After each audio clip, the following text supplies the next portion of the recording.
Siamo alla vigilia di questa nuova grande inaugurazione di Irlanda in Festa, seconda edizione. Dopo lo straordinario successo del 2013, con oltre 60.000 spettatori veramente arrivati inaspettatamente qui al Gran Teatro Geox per celebrare l'Irlanda, i suoi sapori e le sue tradizioni, quest'anno riconfermata la nuova edizione ampiamente allargata sia nei tempi che negli spazi.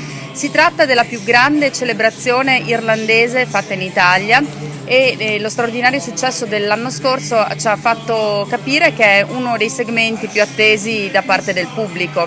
Abbiamo un pubblico infatti di diverse categorie, famiglie, giovani, sportivi, nonni, è un evento veramente aperto a tutti. Anche il carattere gratuito della stessa manifestazione appunto significa che non ci sono spazi né confini. Quest'anno la struttura, come si diceva, è stata veramente allargata, soprattutto negli spazi, perché accanto al grande pub irlandese creato l'anno scorso all'interno del Gran Teatro Geox, con la sala che ospitava musica e cibo, tutto totalmente totally Irish, quest'anno abbiamo allestito altre quattro strutture equivalenti, se non anche più grandi, del Gran Teatro Geox, che verranno allestite ad aree proprio tematiche. In particolare ci sarà un grande ristorante declinato 99% all'Irlanda, ma anche al World Food, quindi con degustazioni di tutti i tipi.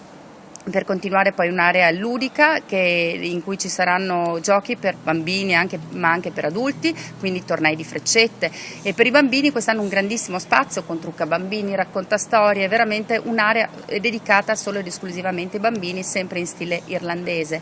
Grande spazio anche alla cultura, quindi cinema ma anche letteratura. Ci sarà per esempio la giornalista Silvia Calamati che presenterà un pezzo di Irlanda e dei libri degli autori qui all'interno del Gran Teatro Geox.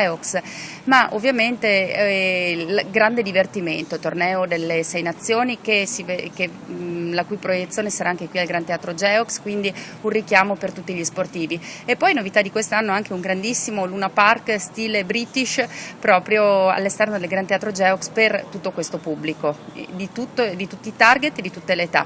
Vi aspettiamo veramente in tantissimi, è un evento da non perdere, 6 giorni dal 12 al 17 di marzo. 17 marzo alla festa del patrono San Patrizio, e quindi aspettiamo veramente tutti, ingresso libero.